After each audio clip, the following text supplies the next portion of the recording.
Over the last 43 years, I've given more than 700 presentations of an illustrated lecture called Flying Saucers Are Real. It lasts about 90 minutes. I cover 5 large-scale scientific studies that 98% of the people have never heard of. I deal with all aspects of the flying saucer phenomenon. Obviously, I can't do that here today. I can give you my conclusions. The first one, the evidence is overwhelming that planet Earth is being visited by intelligently controlled extraterrestrial spacecraft. Some so-called unidentified flying objects are alien spacecraft. Most are not. I don't care about those. Some few people within major governments have known for most of that time that indeed some so-called UFOs are alien spacecraft. Unfortunately, what also comes out of this is that our civilization is not the most advanced in the local galactic neighborhood. But in terms of today's conference, this week's conference, we can say that there's been a lot of innovation out there that we haven't yet achieved. My mantra is that technological progress comes from doing things differently in an unpredictable way.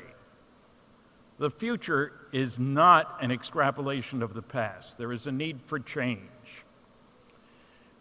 I picked a terrible example in terms of its overall impact, but we can see how man has advanced in getting better at killing people by being creative.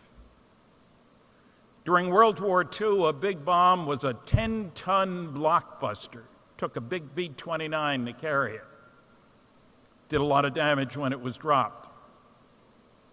Within a few years, we had an atomic bomb releasing the energy of 15,000 tons of TNT. That was 1945. 7 years later, we tried something different. An H-bomb, 10 million tons of TNT equivalent. Created a fireball 3 miles wide. One wonders what the visitors must have thought about this society of ours. Good at killing. The people on this planet this year will spend over $1 trillion on things military. 30,000 children died yesterday of preventable disease and starvation, and will today and tomorrow and the next day. That tells you a great deal about our society.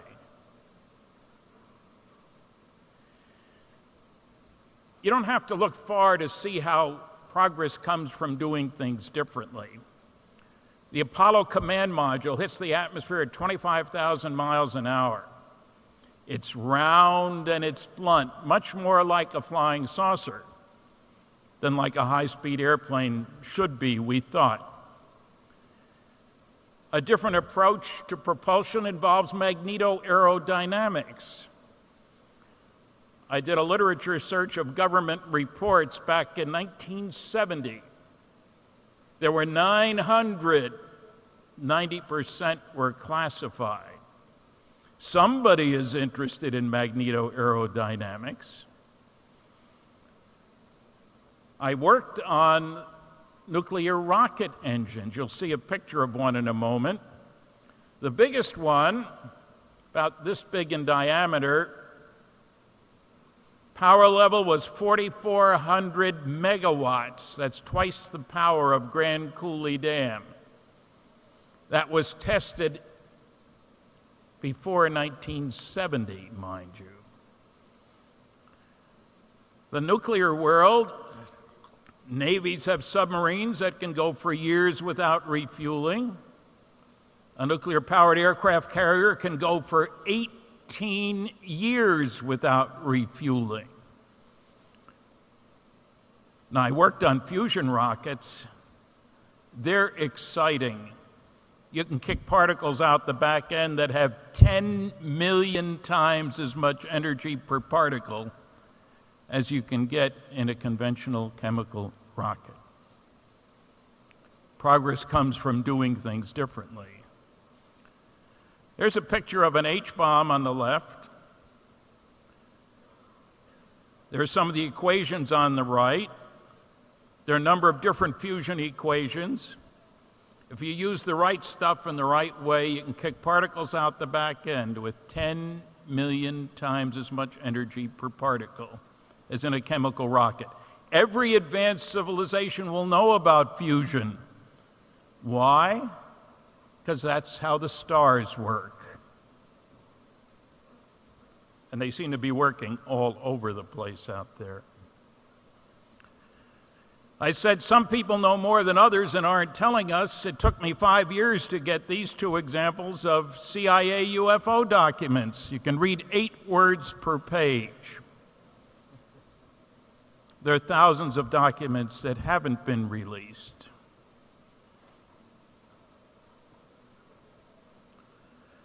In the upper left, the nuclear-powered carrier, 18 years without refueling. On the right, 2 nuclear-powered submarines. Man is already harnessing the nucleus.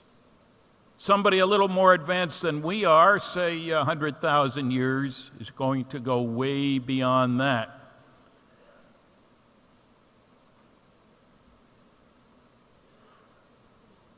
There's a schematic in case you're wondering about a nuclear rocket. Cold hydrogen goes in and gets heated in the reactor and goes out hot.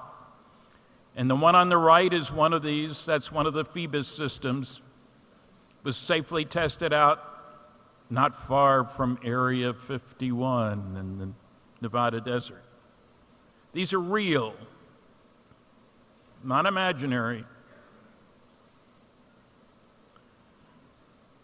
There is a lot of material out there.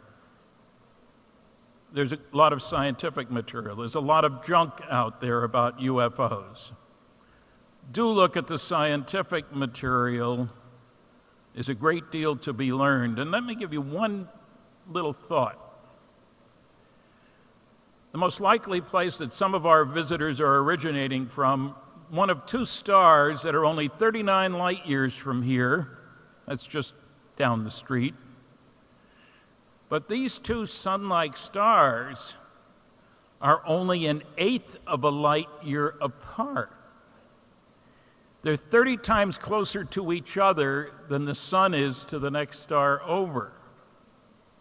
They're 1 billion years older than the sun. They have had plenty of time and plenty of incentive to develop means for travel between the stars. And even if they're only 500 years ahead of us, think what wondrous technology they will have. Why don't they talk to us? I don't talk to the squirrels in my backyard. Thank you very much for listening.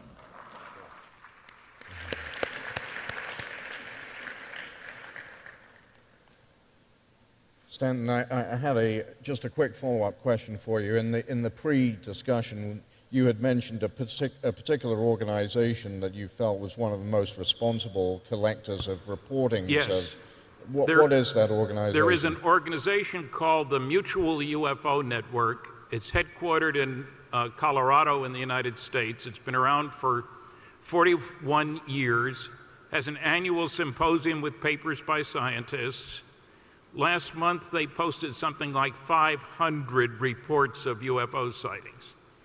Not 500, and that's a tiny percentage of all those that have occurred. Okay, thank you.